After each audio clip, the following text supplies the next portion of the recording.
Trending naman Pili River dito sa Dayan ng Camarines Norte.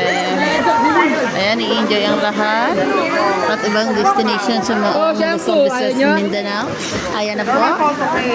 Sa Pili River, ito po yung taking sa Facebook at saka sa YouTube. Kung sino pong gusto po dito sa Dayan ng Camarines Norte.